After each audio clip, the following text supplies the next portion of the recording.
Why mental health is the battleground of our time. We tell people to take care of their skin. We tell them to hit the gym. We tell them to hustle harder. But when it comes to the mind, the command center of everything they do, we tell them, you'll be fine. Shake it off. Stop overthinking. And that is where the world goes silent. Pain gets quiet, and millions of people start fighting invisible wars alone. But let me tell you something radical today. Mental health isn't for the broken, it's for the brave. It's not a last resort, it's not a fix for what's wrong with you. It's a discipline, a skill set, a survival strategy for the modern world. First, the reality they don't talk about. Let's clear the air.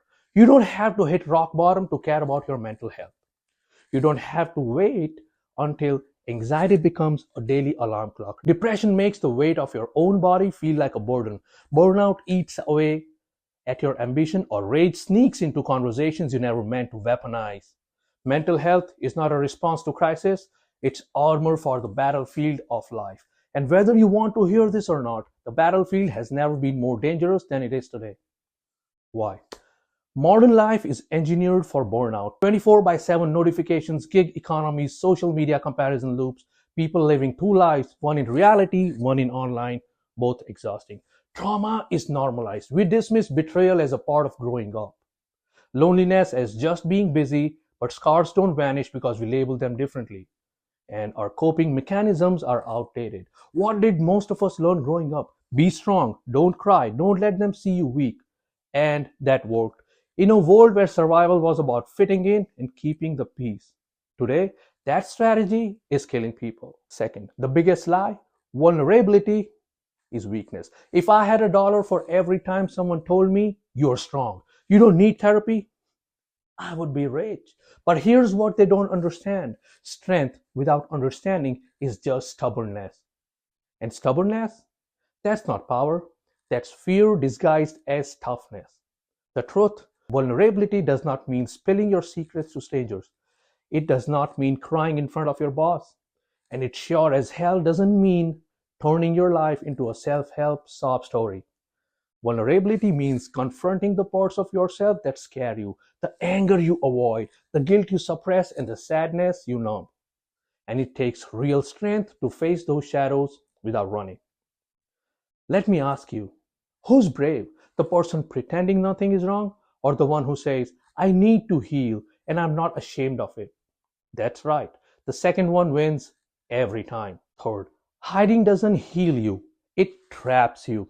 When you hide your struggle, you don't protect yourself, you don't protect others. You create an echo chamber where only your worst thoughts get a voice. I am weak. Nobody gets it. If I tell people, they'll leave. I'll never change. That echo chamber doesn't trap your pain, it feeds it. Before long, you're not a person carrying sadness, you are a sad person. You're not someone who feels anxiety, you are an anxious person. The struggle becomes your identity. And the longer you stay hidden, the deeper the roots grow. Fourth, the strongest minds use tools. Let me tell you what I have learned from soldiers, athletes, entrepreneurs, and trauma survivors. The strongest minds don't avoid help, they master it. They use tools without apology. Therapy not because they are broken, but because they are builders. Builders need blueprints. Therapy gives you a map of your own mind. Journaling, not teenage diary stuff, a weapon for clarity. When thoughts stay in your head, they get chaotic. On paper, they get ordered. Mindfulness, not hippie nonsense. Battlefield awareness, mindfulness isn't about relaxing. It's about noticing the patterns before they control you. Boundaries, not selfishness, self-respect. Saying no is how you protect the parts of you still healing. Connection, not to vent, to evolve. Real conversations with real people who have earned your trust. That's the toolkit, and the toolkit saves lives. Fifth, why ignoring mental health is a losing strategy. But I'm fine. I don't need all this. Let me hit you with hard science. 1 in 5 adults experience mental illness every year. Depression is the leading cause of disability worldwide. Suicide is the second leading cause of death for people aged 15 to 29. Burnout costs the global economy $1 trillion a year in lost productivity. And guess what? That's only what gets reported. Most people suffer in silence, uncounted. So the question isn't, will mental health ever affect me? It's, Will I be ready when it does?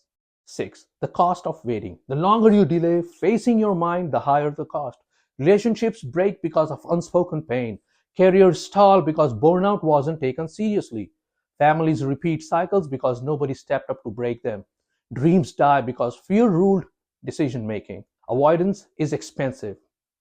Always. The price, your peace, your potential, sometimes even your life. 7. How to start even if you feel lost. If you're sitting there thinking it's too late, I have messed up too much, I have waited too long, stop.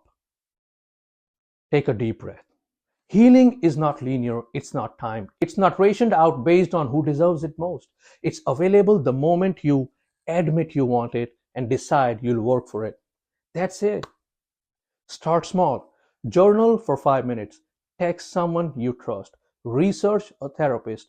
Read one article on mental health science. Set one boundary today. Small wins stack, and stacked wins change lives. 8. The culture shift. Why talking isn't enough. Now, let's be honest. Awareness months are great. Social media campaigns are nice. But likes don't heal people. Retweets don't prevent suicides. Hashtags don't build resilience. We need more than talk. We need a culture shift. That shift looks like this. Companies offering mental health days without shame. Schools teaching emotional intelligence, not just academic metrics. Friends calling out toxic positivity and choosing realness. Families normalizing therapy instead of criticizing it. Men rejecting the man up lie and embracing emotional literacy. Women releasing the burden of having to be strong for everyone. It's not enough to say mental health matters, we have to act like it every day, not just in May 9th. Why this fight is personal for everyone. You might think this is only about people with serious mental health issues. It's not. It's about the father who can't sleep because financial anxiety eats at him, the teenager hiding self harm scars under the hoodie, the high achiever whose panic attacks feel like private failures, the single mom battling burnout, the veteran haunted by memories nobody talks about. This isn't about some people, it's about all people. Because mental health is the only health you carry into every room, every conversation, every decision. And if you don't protect it, everything else, money, status, love, starts crumbling. The new definition of strength. Let's rewrite the old script. Old strength was silence, suppression, perfection, isolation. New strength is honesty, emotional agility, boundaries, seeking help without shame.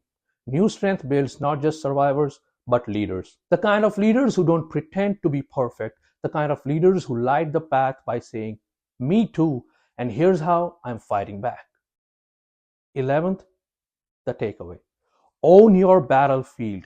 Let me leave you with this. Your mind is not a problem to be fixed, it's a battlefield to be understood. Some days you'll feel invincible, other days you'll feel like you're losing ground. Both are normal, both are part of the fight. But the moment you stop hiding from that fight, you start winning it. So, this Mental Health Awareness Month, don't just post about mental health, don't just wear the ribbon, don't just nod at the slogans. Train, heal, lead, because this is the invisible war and every brave mind counts.